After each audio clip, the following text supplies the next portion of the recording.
ये एक ऐसा समंदर है जहां आप चाहकर भी नहीं डूब सकते। लेकिन क्यों? यहाँ की मिट्टी आज भी उस हज़ारों साल पुराने खौफनाक अजाब की गवाही देती है, जिसको सुनकर आपकी रूह भी कांप उठेगी। दुनिया इसे डेड सी के नाम से जानती है, मगर इस खामोश पानी के नीचे वो बस्तियां दफन हैं जिन पर खुदा का कहर नाजिल हुआ था। लेकिन ऐसा कौन सा गुनाह किया था उस कौम ने कि जिसकी वजह से उन पर अल्लाह का अजाब आया? और आज के दौर में भी वो गुनाह ओपनली होता है और कुछ कंट्रीज़ तो इसको खूब प्रमोट भी करती हैं। लेकिन क्या आपने कभी सोचा है कि उस दौर की सबसे खुशहाल तहजीब अचानक तबाही के इस दलदल में कैसे फंस गई? कौन था वो जिसने उन्हें फितरत के रास्ते से हटाकर गुनाह की दलदल में धकेला? आज बज़्म जन्ना पर हम सिर्फ एक कहानी नहीं सुनाएंगे, बल्कि उस शैतानी साजिश का पर्दाफाश करेंगे जिसने एक पूरी कौम को मिट्टी में मिला दिया।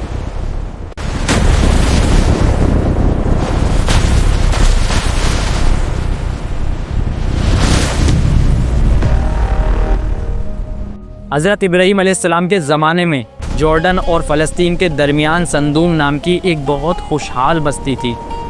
ये जगह किसी जन्नत से कम नहीं थी। फलों की कसरत थी और दौलत की खूब रेल पेल थी, मगर यही खुशहाली उनके लिए फितना बन गई। उस बस्ती में कई मुसाफिर आया करते थे और संदूम शहर से खूब फ़ायदा उठाते थे। लेकिन बस्ती वाले मुसाफिरों से परेशान हो गए थे। उन्हें ये नागवार गुजरता था कि बाहर के लोग आकर उनके इलाके का फ़ायदा उठाएं। एक दिन उनका सरदार बोला, रोज रोज ये मुसाफिर आ जाते हैं, हमारी मेहनत का सब कुछ खा जाते हैं, कब तक बर्दाश्त करें हम? इसी परेशानी का फ़ायदा उठाने के लिए इब्लीस एक बूढ़े आदमी की शक्ल में आया और उनके दिमाग में जहर घोल दिया। तुम लोग इन मुसाफिरों से क्यों परेशान होते हो? अगर चाहते हो कि ये तुम्हारे शहर का रुख न करें, तो उनके साथ बदफैली शुरू करो। जब तुम उनकी इज्जत पर हाथ डालोगे, तो डर के मारे कोई भी मुसाफिर तुम्हारी बस्ती में कदम नहीं रखेगा।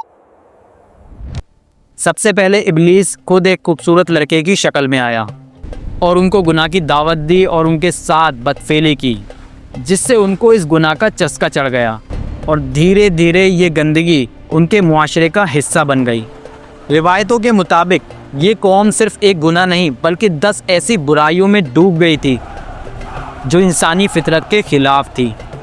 वो सरेआम बाज़ारों में बेहयाइयाँ करते थे, रास्तों में बैठकर लोगों का मजाक उड़ाते और उन पर पत्थर फेंकते थे। उनकी मजलिसों में शराब और गाने बजाने का शोर रहता था और उनके मर्द औरतों की तरफ मेहंदी लगाते थे, कबूतरबाजी जैसे फिजूल कामों में मशगूल रहते और शर्तें लगाते थे। इन्होंने शराफत को शहर से बाहर निकाल दिया और बुराई को अपना फैशन बना लिया। हज़रत लूत अलैहिस्सलाम को जब यहाँ नबी बनाकर भेजा गया तो इनकी ये हालत देखकर आप बहुत ज़्यादा गमगीन हुए। उनका दिल अपनी कौम के लिए तड़पता था कि वो तबाही के रास्ते पर जा रहे हैं। एक दिन आपने अपनी कौम से फरमाया, ऐ मेरी कौम, अल्लाह से डरो। मैंने तुम्हें बहुत समझाया, मगर तुम हद से गुजर रहे हो।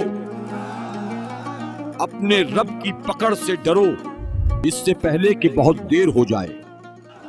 मगर कौम ने नसीहत के जवाब में उन पर पत्थर फेंके, गालियां दी और बोले, लूत, अगर तुम बहुत पाक साफ बनते हो तो इस बस्ती से निकल जाओ। हमें तुम्हारी ये नसीहतें पसंद नहीं। और अगर तुम सच में सच्चे हो तो ले आओ अपने रब का अजाब, हम भी देखना चाहते हैं तुम्हारा खुदा हमारा क्या बिगाड़ लेगा।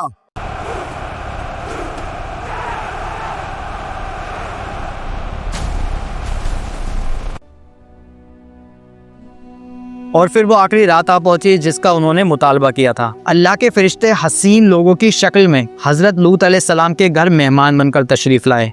लेकिन हज़रत लूत अलैहिस्सलाम की बीवी जो काफिरा थी, आप पर ईमान नहीं लाई थी, उसने सरेआम गद्दारी की। उसने पूरी बस्ती को उन मेहमानों की खबर दे दी और फिर वो कौम घर के बाहर जमा हो गई।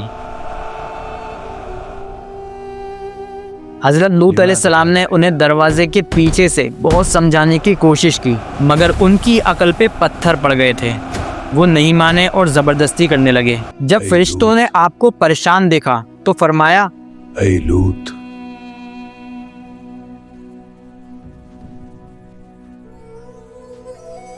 घबराइए मत, हम अल्लाह के भेजे हुए फरिश्ते हैं, इनका वक्त खत्म हो चुका है। आप रात के पिछले पहर निकल जाएं और कोई पीछे मुड़कर न देखे। लेकिन जाते वक्त आपकी बीवी जो काफिरा थी उसने पीछे देखा और बोली, हाय मेरी कौम, और वो भी अजाब में मुब्तला हो गई। सुबह होते ही अजाब के आसार शुरू हो गए।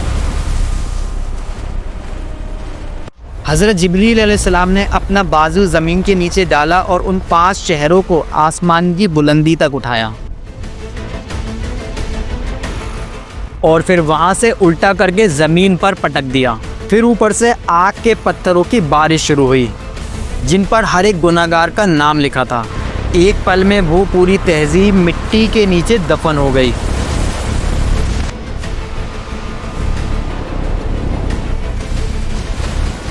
आज वही जगह डेड सी के रूप में जानी जाती है, जिसे अल्लाह ने तमाम इंसानों के लिए इबरत का निशान बना दिया। यहाँ ना कोई मछली जिंदा रहती है, ना कोई परिंदा रुकता है। ये समंदर दुनिया को बताता है कि जब इंसान बेहयाई में हद से गुजर जाता है तो उसकी तबाही ऐसी ही होती है।